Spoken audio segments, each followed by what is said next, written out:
Good morning everyone, welcome back to my channel and it's me again, Pamstal 310 guys. And ngayong araw na ito guys ay isi-share ko sa inyo kung paano natin gamitin ang share screen sa Streamyard. Kapag ka nagla-live kayo, yan po yung laging ginagamit ng mga live streamer. Yung mga laging nagla-live, yan po yung ginagamit nila kapag nagpapaangat sila. I-share ko na rin sa inyo dahil actually guys, bago ko lang nalaman kasi nung una hindi ko talaga alam kung paano siya gamitin at nag-research ako kung paano siya. Ayun, nalaman ko na, and then kaya nga gumawa ko ng video para i-share ko rin sa inyo kasi alam ko marami pa po sa inyo, sa atin, ng mga baguhan na hindi alam dahil marami pa pong nagbabalak na magla-live stream. So, ito po ay malaking tulong po kapag, lalo na kapag nagpapaangat ka po. So, ito ay mas maganda siya kasi kapag gumagamit ka ng social media blade kung nagpapaangat ka. Kasi makikita mo doon kung meron ba talagang dumagdag ng subscriber at kung nag-participate yung mga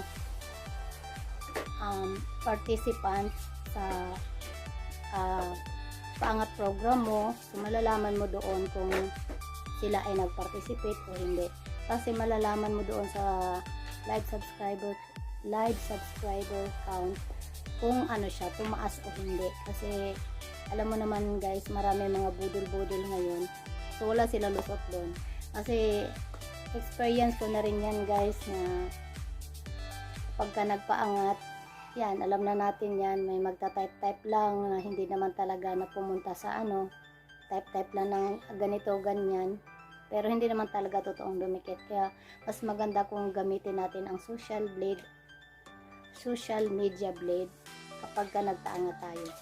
So ito po ay tungkol po ito sa Streamyard and at kung paano natin gamitin ang share screen. So good luck guys, and sana may matutunan kayo, and I hope magugustuhan nyo itong video na to, and mag-start na tayo guys. Ayun lang guys, mag-start na tayo. So i-open natin yung ating browser, yung Google Chrome, and then guys, i-search nyo dyan Streamyard. Kung hindi pa kayo naka-login, kung first time nyo pa magla-live, so mag-login muna kayo. And then guys, so ayan, and then add destination, pindutin nyo yung naka blue,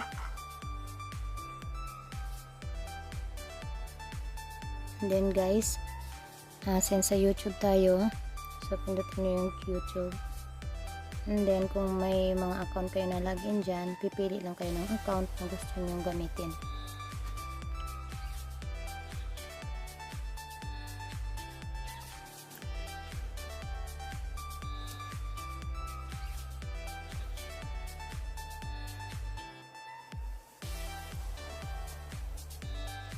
And then i-allow nyo lang, pindutin yung allow,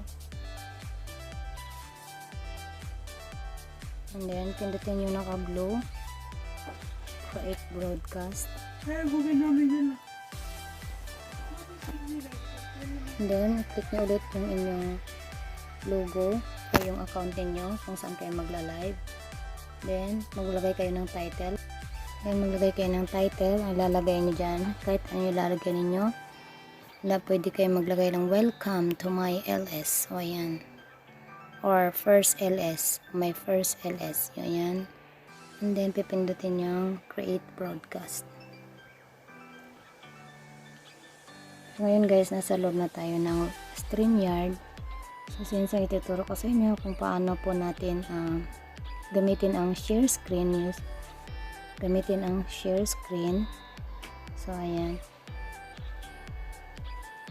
So ngayon guys ay ito po yung ituturo ko kung ano yung kadalasan na ginagamit ng mga live streamer kung nagpapaangat sila. Di ba makikita nyo dyan sa screen yung social media blade, yung makikita ninyo kung ilan na yung subscriber ninyo. So yan po yun, dyan po yun. So yan, ituturo ko kung paano natin yan i-share screen. So una guys, so dito sa pinakataas may kulay blue, may plus. So mag-add new tab tayo, pindutin yung may plus. So mag-add new tab tayo, and then i-search nyo dyan, i-search dito yung social media blade. So i-search nyo lang, kasi yan po yung gagamitin natin kapag nagpaangat tayo, para makikita natin kung meron ba talagang nag-participate na mga participants, kasi para iwas budol-budol. So ayan, i-click nyo lang yung social blade sa taas, pinakaitaas. Ayan, i-click nyo. So ayan po siya, and then dyan sa taas, example lang, i-search ninyo dyan ang channel ng inyong participants. So ayan, dito kayo mag-search, kasi yan po yung i-share natin mamaya doon po sa live natin sa Streamyard.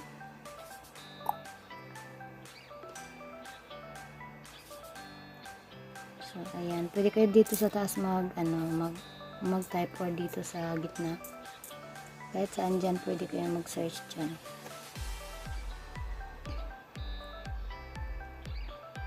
So pindutin nyo yung search, pagkatapos yung mag-type ng username. So ayan, kung magkamali man kayo, so pwede kayong dito sa taas may rectangle na sa search bar. So type nyo lang dyan kung sino yung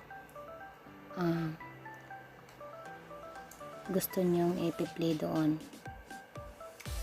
So dyan type dito, halimbawa mali yung napindot mo, hindi mo nakita, search ka ulit. So dyan mo hahanapin. So halimbawa i-search ko yung pangalan ko, so ayan, and then search, pindutin nyo search.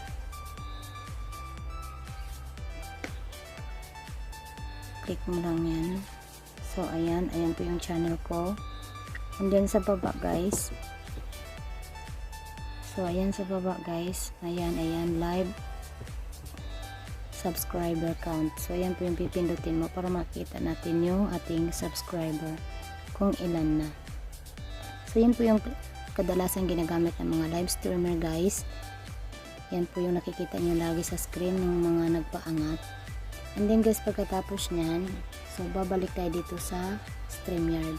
So ayan, so pagka nakabalik na kayo dyan, so since gagamitin natin ang share screen para yung live subscriber count ng inyong participant makikita dito sa screen, makikita mo at makikita rin nila. So ayan, pindutin mo yung share screen sa baba, and then share screen ulit, and then pindutin mo lang ang Chrome tab. So yan yung pinakadulo sa bandang kanan. Ayan, pindutin mo yan. So ayan, so pipindutin mo yung, so ayan na po yung aking channel, yung social media blade, yung live subscriber count, yan ang aking channel. So ayan lang po guys, and para ma-share po yan doon sa Streamyard, sa live streaming natin. So back lang kayo doon sa Streamyard, sa taas, back, pindutin mo lang yan, and then pabalik na kayo sa inyong screen or sa live streaming. So ayan lang po guys.